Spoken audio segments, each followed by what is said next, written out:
Are you a hip hop guy? I'm very much hip hop. Who do you like in hip hop? I mean, I'm about the whole culture more than any one particular musical aspect of it. Like as far as DJing, breakdancing, graffiti, and all that stuff, I love all of it. Beat Street, Day One, like Beat Street. coming up. I'm part of Rocksteady crew. I'm an official member now. Really? Yeah. Crazy Legs made me an official Rocksteady crew member in December last year. That is cool. So I'm. That's I never got the invite. He did it at my house. He just brought me a sweatshirt. He goes, "Hey, you're official." That's like, cool. All right. So that is cool. But hip hop, like, are you a East Coast hip hop? Are you West Coast? East Are you? Coast, You're East Coast all day, all day. So Biggie at the top for you. Biggie's my number one, absolutely. Who's your top five? It would be Biggie, Big Al, a lot of bigs in this. Big Daddy Kane. Yeah.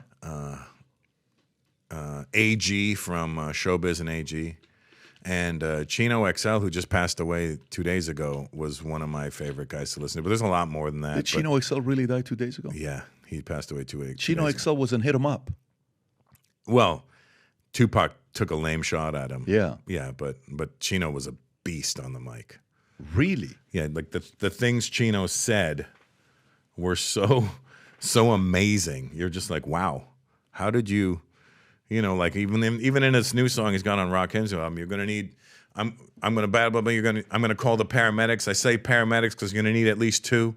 You know what I mean? Like he would always break words down and just say the most foul shit. And he'd watch the news and write rhymes. And I was like, that's amazing. You spent time with him to see how he was? No, I never saw his process, but we were friends. You know what I mean? What do you think about Tupac? Because No, I was never. You almost sound like you don't like the guy. I was never a fan. You were never a fan. Never. Why not? Because of like musically, I know. I just never liked his music. How do you not like the guy's music? It wasn't good to me. You're saying Tupac's music wasn't good to you? To me, I didn't get it. It didn't make sense to me. And Why I didn't like his voice, and I didn't like his cadence. I liked him as an actor. I liked him as an iconic figure. I liked him as an activist. But as a rapper, it didn't do nothing for me. Who'd you like from West Coast? Or is it just you like nobody from the West Coast? No, I like some people from the West like Coast. Who? You know, Snoop has always been good, you know. The Alcoholics. Who else? Exhibit. You know, they're all, if you look at it, it's kind of all down with Dre's camp. But I remember when Exhibit first came out with Paparazzi. Remember Paparazzi when it came out? I mean, I probably played Paparazzi nonstop. Oh, it's a shame. That was LA Times, so I'm doing LA Times. It's a shame. Rap game, only for the money and the frame extra. It was a great song. I mean, it was phenomenal. Yeah, so a lot of East Coast for you. Are you an R&B guy as well, or no? Mainly hip-hop? Yeah, no, I know. The funny thing is I'm known for hip-hop. Like, there's a documentary she's on Netflix called Hip Hop Evolution. I don't know if you ever saw it. You saw it? I executive produced that. That's my show. I did that. I didn't know that. Yeah. That's my show. I did not know that. Yeah, we won an Emmy and a Peabody for that. I saw the Emmy, and was it the International Emmy or no? That's a different one, right? That you won. It was the international. No, it might have been the Peabody for that. Whatever. I don't know. I got one award for each. Yeah, you won a Peabody, and you have an International Emmy as well, right there. Yeah, International Emmy. Yeah, that's right. That's the same one then. International Emmy Award for Best Arts Programming. Yeah, but hip hop evolution, not a lot of R&B, or also R&B. No, I love R&B. I love all music. You know what I listen to 90% of the time when I'm alone? Classic rock. I'm listening to yacht rock most of the time. Like, and my wife gets mad because she loves R&B. Like 90s R&B or any R&B? All R&B. Yeah. I like. I stop around early 2000s. I stopped 03. My hip hop stops in 03. I know nothing about hip hop. I think that's 03. A fair assessment. I think I'm about the same as you. I'm 03. You tell me R&B with As Yet, with Jagged Edge, with all the good Aaron R&B. Hall, with Uncle Sam, all these guys, even some of the guys that people don't know about. I can hang. After 03, say anything. I know nothing. Yeah, I'm with you. And I don't like the auto-tune stuff because anybody can sound like a singer now. Yeah. And that doesn't show me you got talent. And we're from the non-copycat era. They're like, oh, you're doing this? Okay, I'm going to do this then. Now it's like, oh, you're doing this? Oh, I'm going to do that too. And you go to YouTube and you see just copycat after copycat. And it isn't just music. Everything is, this generation does not have again, like I said, they're waiting to be programmed to tell what to do. Let me ask you, did you watch Kanye's documentary? I think I did. You didn't say Jay-Z or Kanye. What do you think about Kanye and Jay-Z? No. Not for me. Neither. Well, I'd take Jay over Kanye.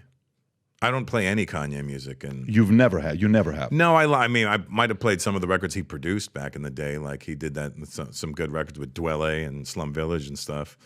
But that's when he was just a producer. Were you a Diddy guy or no? Let's rephrase that question. Well, I mean, did you ever shoot any videos with him or go to his Miami No, I've been house? to his house. Yeah. I went to the house that got raided. The one in because Miami? No, the one in LA? Brentwood. Yeah. So that's because we were shooting it for Hip Hop Evolution. And I was there for about an hour and a half, 2 hours waiting. Me and the whole crew were just waiting. And we could hear him upstairs. And I'm like, I'm out of here, guys. You guys do the interview. This guy's taking too fucking long. So I left. I didn't even meet him in the house. I left. I was like, this is taking too long. Have you ever met him before or no? I met him in 97 in Atlantic that's City. The peak. That's the It was war. after Biggie had died already. Right. And I met him at a fight in Atlantic City. Lennox Lewis, we grew up together. We were both amateurs at the same time. And so Lennox I've known for 40 years. And I was at one of Lennox's fights in Atlantic City. And Puffy was ringside. I was ringside. And I took a picture with him. And then Donald Trump was right there because it was at the Trump casino there. And then right after I took the photo with him, Donald Trump goes, takes a photo with Puffy, and he's like, looks at the camera, and, send me that photo.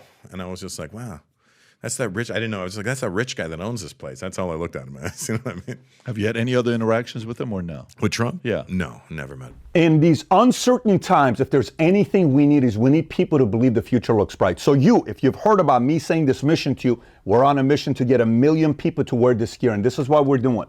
If you buy one of these hats, there's a category of buying one hat, getting the second one free. If you haven't yet worn this gear publicly, go ahead and test it out. Buy some of the gear, wear it in public, and see how many people will stop by and say, you also watch Valuetainment? You also follow PBD Podcast? I do too.